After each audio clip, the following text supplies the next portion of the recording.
புதன்கிழமையோட குட்டி விளாக் பார்க்கலாமா? Breakfast and lunch box recipe. பிரேக்ஃபாஸ்ட்டுக்கு வந்து சம்பா ரவை காய்கறிலாம் போட்டு கிச்சடியும் தேங்காய் சட்னியும் ஓகே பண்ணியாச்சு. லஞ்ச் பாக்ஸ்க்கு வந்து பாவக்காய் குழம்பும் முட்டைக்கோஸ் பாசிப்பருப்பு கூட்டுன்னு சொல்லி அதுவும் முடிவு பண்ணி கடகடன் வேலையெல்லாம் ஸ்டார்ட் பண்ணியாச்சு. ஃபஸ்ட்டு பிரேக்ஃபாஸ்ட் ரெசிபியை ரெடி பண்ணி வச்சாச்சு. ஃப்ரிட்ஜில் மீதம் இருந்த காய்கறி முட்டைக்கோசும் பாவக்காவும் தான் இருந்தது. இந்த பாவக்காய் குழம்பு நான் செய்கிற மெத்தடில் ட்ரை பண்ணி பாருங்கள்.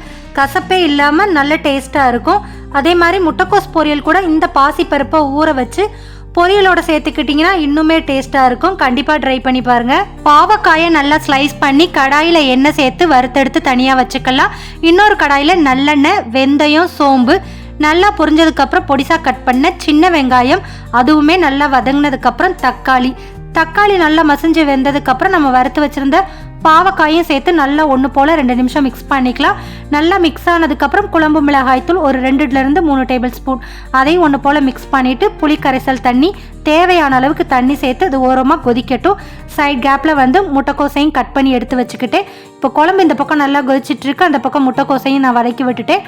ஊற வச்சுருந்த பாசிப்பருப்பையும் சேர்த்து நல்லா வதக்கி எடுத்துக்கலாம். இப்படி இந்த முட்டைக்கோஸ் ரெசிபி ட்ரை பண்ணி பாருங்கள், ரொம்ப நல்லாவே இருக்கும். கடைசி இறக்க போகும்போது தேங்காய் பூ சேர்த்துக்கோங்க, இன்னும் டேஸ்ட்டாக இருக்கும். நெக்ஸ்ட் வீடியோவில் மீட் பண்ணுவோம். லைக் பண்ணி சப்ஸ்கிரைப் பண்ணி வச்சுக்கோங்க.